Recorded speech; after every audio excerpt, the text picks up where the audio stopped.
ആണുങ്ങൾക്കാണ് കൂടുതൽ റൊമാൻറ്റിക്. പ്രണയത്തകർച്ച കൂടുതൽ ബാധിക്കുന്നത് പുരുഷന്മാരെ എന്നും പഠനം. പ്രണയബന്ധം തകരുന്നത് കൂടുതലായി ബാധിക്കുന്നത് പുരുഷന്മാരെയാണെന്ന് പഠനം. വൈകാരികമായ പിന്തുണയ്ക്കായി പുരുഷന്മാർ പ്രണയബന്ധത്തെയാണ് കൂടുതൽ ആശ്രയിക്കുന്നത്. ബ്രേക്കപ്പിന് ശേഷം വൈകാരികമായും മനഃശാസ്ത്രപരമായും കൂടുതൽ ബുദ്ധിമുട്ട് അനുഭവിക്കുന്നത് സ്ത്രീകളെക്കാൾ പുരുഷന്മാരാണെന്ന് ബിഹേവിയർ ആൻഡ് ബ്രെയിൻ സയൻസിൽ പ്രസിദ്ധീകരിച്ച പഠനത്തിൽ പറയുന്നു. പ്രണയബന്ധം തകരുന്നത് പുരുഷന്മാരെ അപേക്ഷിച്ച് സ്ത്രീകളെ കുറച്ചു മാത്രമേ ബാധിക്കുന്നുള്ളൂ.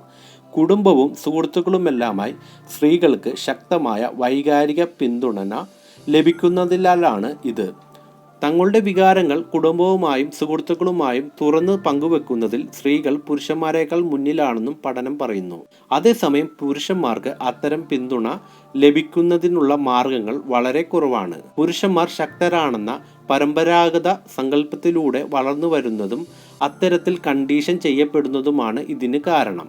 സുഹൃത്തുക്കൾക്ക് മുന്നിൽ പോലും തങ്ങളുടെ ദുർബലമായ വശം കാണിക്കാതെ കൂളായി ഇരിക്കേണ്ട പ്രവണതയാണ് പുരുഷന്മാർക്കുള്ളതെന്നും പഠനത്തിൽ പറയുന്നു. സാമൂഹികമായ കീഴ്വഴക്കങ്ങൾ കാരണം പുരുഷന്മാർക്ക് തങ്ങളുടെ വികാരങ്ങളെ അടിച്ചമർത്തേണ്ടതായി വരുന്നു. എന്തെങ്കിലും തരത്തിലുള്ള വൈകാരിക പിന്തുണ ലഭിക്കാൻ അവർ മടിക്കുന്നു. ഇത് വൈകാരികമായി ദോഷം ചെയ്യുന്ന കാര്യമാണ്.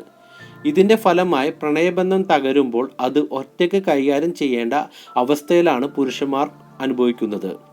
ആ സാഹചര്യം പുരുഷന്മാർക്ക് വൈകാരികമായി ഏറെ ബുദ്ധിമുട്ടുണ്ടാക്കുന്നുവെന്നും പഠനത്തിൽ പറയുന്നു. സ്ത്രീകളെ അപേക്ഷിച്ച് പുരുഷന്മാരാണ് കൂടുതൽ റൊമാൻറ്റിക് എന്നും ഇതിനോടൊപ്പം തന്നെ പഠനത്തിൽ പറയുന്നുണ്ട്. പ്രണയബന്ധങ്ങൾ തേടിപ്പോകാനുള്ള പ്രവണതയും സ്ത്രീകളെക്കാൾ കൂടുതൽ പുരുഷന്മാരിലാണ് കാണുന്നത്. പുരുഷന്മാർ വളരെ എളുപ്പം പ്രണയത്തിൽ വീണു പോകുന്നു. സമ്മർദ്ദത്തെ ഉൾപ്പെടെ കുറയ്ക്കാൻ സഹായിക്കുമെന്നതിനാൽ മാനസികമായും ശാരീരികമായും പുരുഷന്മാർക്കാണ് പ്രണയബന്ധത്തിലൂടെ കൂടുതൽ ഗുണം ഉണ്ടാകുന്നത്. പ്രണയമില്ലാത്ത സ്ത്രീയെ അപേക്ഷിച്ച് പ്രണയമില്ലാത്ത പുരുഷന്മാർ ഏകാന്തതയും വിഷാദവുമെല്ലാം കൊണ്ട് കൂടുതലായി ബുദ്ധിമുട്ടുന്നുവെന്നും പഠനത്തിൽ പറയുന്നു. ഇതുപോലെയുള്ള ഇൻട്രസ്റ്റിങ്ങും എക്സ്ക്ലൂസീവുമായ കാര്യങ്ങൾ അറിയാൻ ഇപ്പോൾ തന്നെ ഉടൻ തന്നെ ഈ യൂട്യൂബ് ചാനൽ സബ്സ്ക്രൈബ് ചെയ്ത് സപ്പോർട്ട് ചെയ്യുക.